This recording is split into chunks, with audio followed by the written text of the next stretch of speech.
judge ourselves. Am I doing enough? Because that's what's the bottom of it all, right? Where are we? And if we are doing so little that we consider ourselves pebbles, we're starting to see the relevance of that. In this case over here, of this illustration, Rocky would be irrelevant to 99.9% of all those involved in the story, right? But to himself, if he's aware enough, he realizes, oops, I just started something, right? And so my pleasure, it's recognizing you may have that. That's the interesting part of this. We all have lived long enough to have these moments, these epiphanies. I recognize my Rocky moment. I recognize one of my Rocky moments where I feel like I've never been this successful evangelist that touched many lives and all these things, right? And so, but I recognize I haven't seen the extent of his impact fully, but my Gibber's name, his name is actually Gary. Gary, we went to college together, and he came with me to Brazil in one mission trip. I took a group of us friends to Brazil, and we did some singing in the English schools down there, invited people to church. Very, basic campaign stuff that all young adults in college would do. But after that, he fell in love with mission work. He changed his major. And later, he went on to establish the Lord's Church in Cusco, Peru. If you're familiar with any of the work there in Peru, that church is established there. It was him and other folks that went with him. But it always makes me wonder, what if I hadn't gone on his door? Hey, you want to come to Brazil with me? Right? That was nothing. I was inviting friends to come with me for my buddy, and I was just texted him this morning and said, hey, I'm talking about you in church today. And so yeah, what a boulder in the Lord's church Gary is. He's tremendous in his passion. Just to talk a little bit more about him, he cared so much that he went back alone, or not, I say alone, not with me to Brazil, and spent a summer doing missionary work. And the coordinators of the effort, the church leaders, had to pull him aside and say, hey, you have to take your breaks. You're going to lose your mind. Because he wouldn't take his breaks. He would take the students with him on his breaks and study with them while he was taking his break. He wasn't really taking his breaks because he cared that much. That was his personality. He's like, it's just so many souls. If I take a break, it's these last souls that I'm talking to. And so, but he says, well, but if you don't, you're going to lose your mind and you talk to no one. And so that's just a little story. So Gary's trip to Brazil was the pebble in motion that would get that boulder changing many, many lives, right? With the time that we do have one more, and let's have 3 more pages though. So how about I read the next one, the next little illustration, and if we cannot talk much about it, next week we'll come back to it with the application and reading of Matthew 20, because it goes with the next lesson anyway, Matthew 20 through 28. Just to give you the spoiler, it's when the mother of the sons of Zebedee goes to Christ and say, hey, I want my sons to be your right hand and left hand. So we'll talk about that later. But I give you the spoiler so that you don't feel too bad about the cliffhanger. So now this is a little bit of a different angle of the story. We'll continue with Rocky, his story, because sometimes later in his life, Rocky was even a smaller pebble due to erosion and time. And so as a smaller pebble, he once again had come loose from the side of that large mountain and traveled all the way to a riverbank. And now he was spending his days taking in the sights and sounds of this beautiful river. On a hot summer day, Rocky peeked a little too far out and tumbled into the river. Plop, there goes Rocky. The current was strong and carried Rocky downstream. As he rode, he bumped into other fellow pebbles, sticks, and other debris in the river. He started to enjoy the flow of his new journey. Every now and then, when he would bump onto one of the banks of the river, another pebble would come loose and start its way down the stream also. At a certain bend of the river, Rocky found himself stuck. He was no longer rolling down the river. He was lodged into that particular bend. Then another one of his traveling companions joined him, and then another, and then another. After not much longer, they were trading stories and having a blast as more and more pebbles joined their gathering, and the conversation became ever so interesting. All the places that these pebbles have been. They thought their journey was about meeting each other. And that was enough for Rocky. I'm here in my place, I have my other pebble friends, and that's our journey. But unbeknownst to him, something much bigger was brewing. For years, Farmer John, a homesteader whose property was downstream from the river, would battle the rainy seasons with sandbags, a shovel, and a lot of elbow grease. With much effort, he would pile sandbags to keep the river from completely destroying his crops when the waters would rise. However, last rainy season, he noticed the battle wasn't as great as other seasons. Even though the weather report showed similar numbers of inches of rain. Anybody that's a farmer here understands this, right? When the report says this much rain is coming, you say, yay, wait, too much. Do something about that. So he realized that he wasn't greater than other seasons, even though the weather report said it would be. He didn't dwell on it for very long and got back to tending to his homestead. Another year passed, and another rainy season arrived, and Farmer John was ready, but this time the sandbags were only wet because of the rain. The river didn't touch it. Not a single drop of river water touched the bags. In fact, the stretch of river that hugged his farm looked as tame as it did during any other season. Something had changed. This time, he had to find out what was happening.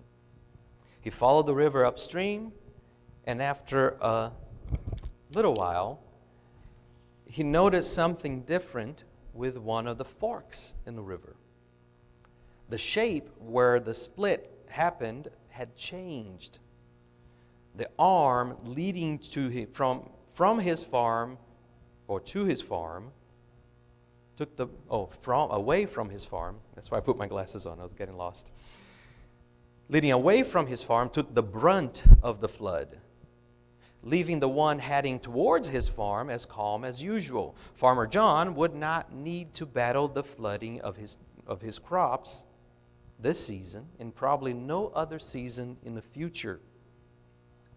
Rocky, together with his thousands of other pebble friends, have been working under the surface of the water for a long time. With every rainy season, more and more pebbles joined their community. By the time Farmer John came around to investigate and discover the change in the fork, all the work had already been done.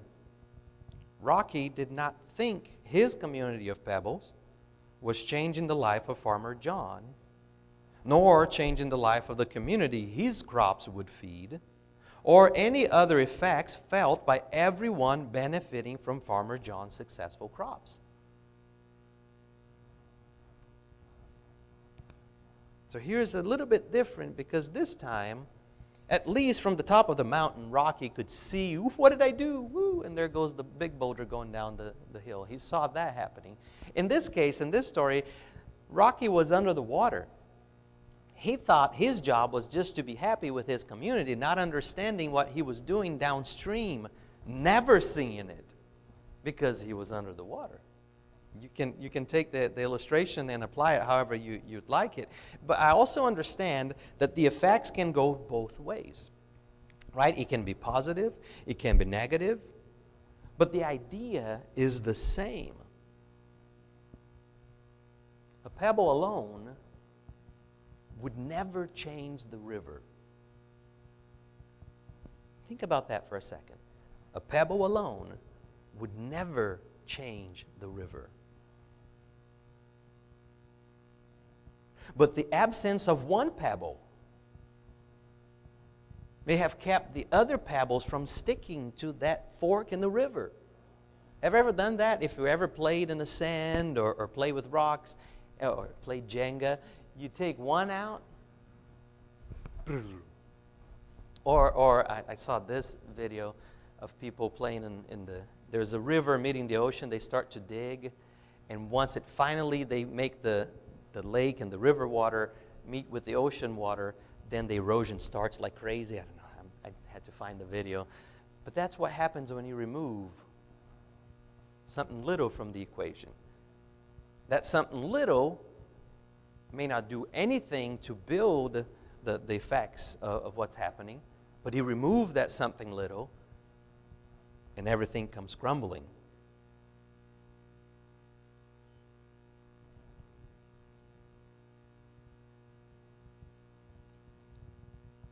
The absence of this one pebble may keep other pebbles from sticking where they need to stick in order for the pebble community to start growing and eventually become strong enough to redirect the river. That's the importance of the collective. That is one of the reasons why Christ established his church. I'm pretty sure he knew that me alone, I can't change anything. But me and you, and you, and you, then you start to make a difference, right? Comment.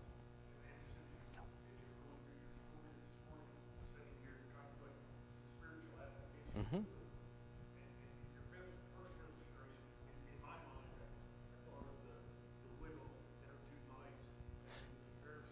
Oh, yeah. Mm-hmm.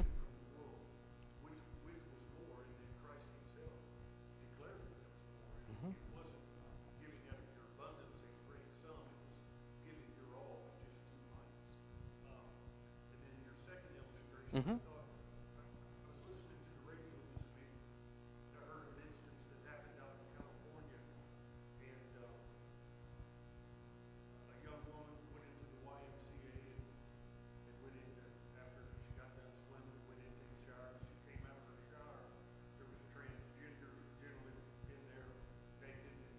Mm-hmm. And this led to a discussion of, well, according to the law, that was legal, according to the law. Mm-hmm. But in this young girl's eyes, she says, although it may be legal, it wasn't right. And so, after that discussion on that, the commentators tell them the story. They talk about that we, Christians, Mm-hmm. need to make a stand. One person making a stand, other Christians backing them up with the same kind of stand. It builds up. Laws can be changed, Mm-hmm. but it takes actions to change that law.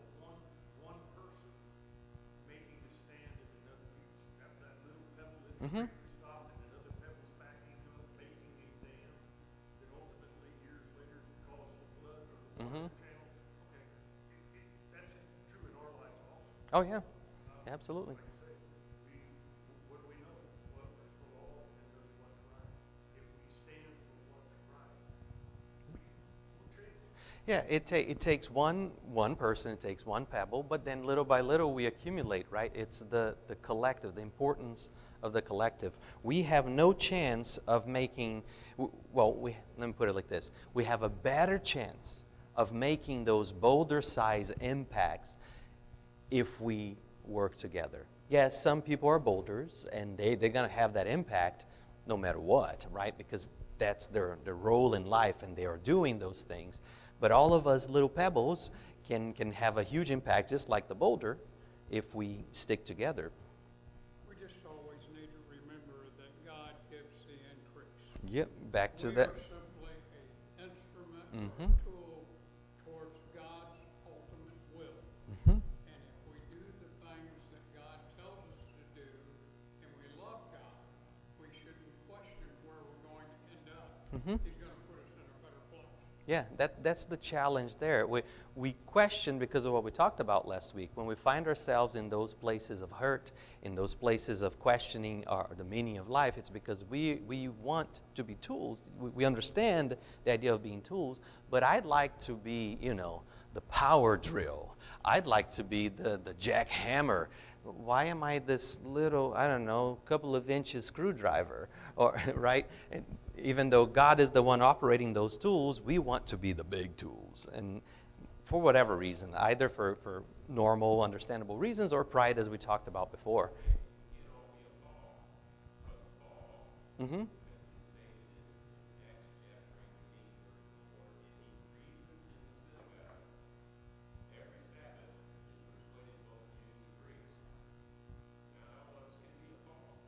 Yeah. Mm-hmm. Yeah. Yeah, he was out there. Yeah. Mm-hmm. Yeah, another scripture. Yeah, another scripture I thought about when I just mentioned that. I don't know off the top of my head. It's when I want to say Ephesians, but anyway, it's the scripture that talks about some are given to be teachers, some to be the concept that we all have certain roles. Not everybody can be a teacher. Not every kitchen, not everybody in the kitchen needs to be a cook, right? Everybody has a role to play, and that's what we're discussing and trying to discover in ourselves. And that's important to remember here. It's that all of this that we'll keep discussing, it's for you. It's where are you in your journey, right? It's where are you dealing with these questions in your life.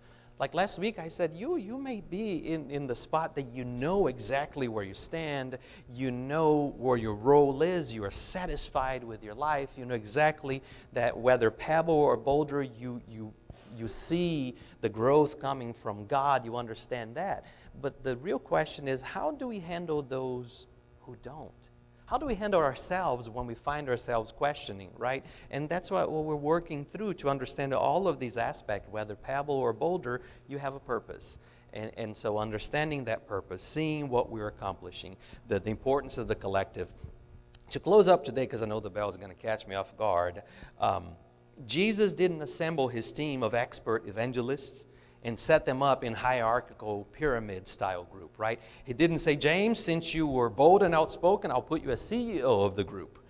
But you do have a brother, and that is also a son of thunder, and the bell did catch me. I'll put you as COO. Well, Judas, you make a great CFO. Then we'll have our vision and vice presidents, and Peter and Andrew and Bartholomew are the vision vice presidents. So he didn't break it down like that. He didn't exalt one disciple over another, despite their roles that they're going to play, right? And so I'll wrap up here. Next week, we're going to start with the last page of today's lesson and try to continue to the next one. But if you want to read ahead, it is Matthew 20 through 28. It's a key ingredient. It's what I was going to wrap up today with. But we will do that next week. So with all that said, the second bell already caught me. So let's get ready for service.